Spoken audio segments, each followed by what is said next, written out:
琵琶行 The Song of Pipa.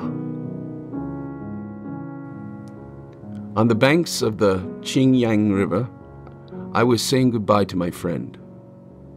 The maple leaves and the river reeds shivered in the autumn air. I dismounted my horse and my friend was in the boat. We started to drink, but there was no music.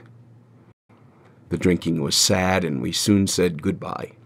The pale moon was in the middle of the river. Suddenly, we heard the sound of pipa over the water. I forgot to go and the boat forgot to sail. We looked and asked who the player was. The playing had suddenly stopped. We moved the boat nearer and asked to see the player, extending our invitation 1,000 times before she agreed to come, her face still half hidden behind the instrument. She adjusted the riff and plucked the strings. The song did not form but shuddered with emotion. Every string she plucked and every sound she played seemed to tell her unfulfilled life. She slowly plucked the strings, bending down her head and playing more freely, gradually unfolding what she wanted to relate.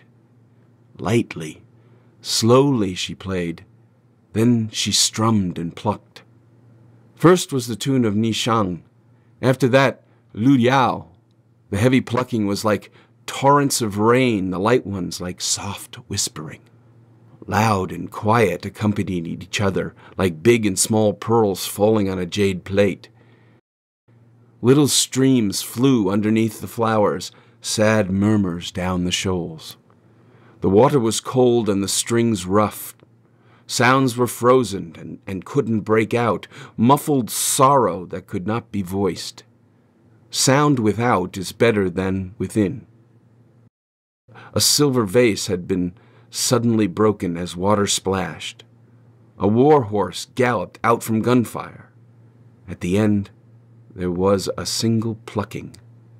4 strings of the pipa like cloth suddenly split. All the boats around ours were silent. Only the autumn moon shone on the pale river.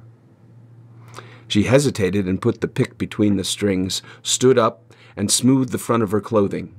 She said, "I was from the city and used to live beneath Toad's Hill. I learned pipa when I was 13 from the best teacher in the neighborhood. Everyone acknowledged my skill. When I was putting on my makeup, even the beautiful Qingyang was jealous. All the young men desired my company. At the end of one song, I was given such silk. People broke their precious head ornaments to the beat of my playing. My red skirt was stained with red wine." Laughter and songs year after years. The autumn moon and the spring flowers followed each other. My younger brother left with the army and my aunt died. The carriages and horses dwindled down in front of my house. Finally, I became a merchant's wife. He favors profit and didn't mind leaving and left months ago to Fuliang to buy tea. Here I waited in my empty boat, the moon bright and the river cold. In the middle of the night I dreamt of my youth and I cried alone in my dreams. When I heard the music I sighed. Now I listen to her story, I sigh more heavily.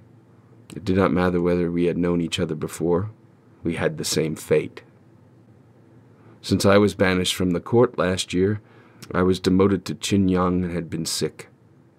I presided over the little marshy place called Zhengzhou, where only yellow reed and bitter bamboo grow. What do I hear morning and night? The crying of the cuckoo and the howling of the monkey. On the spring river and autumn moon night, I can only drink to myself. True, there was singing from the village, but it cannot please my ears. Tonight I have heard your pipa, as if heaven has been opened. Please play once more, so I can make it into a poem." She was moved and stood for a long time. Then she started to pluck the strings. The sorrow was more than before. Everyone covered his face. If you ask who had cried the most, the front of the blue robe of the little official of Zhangzhou was drenched.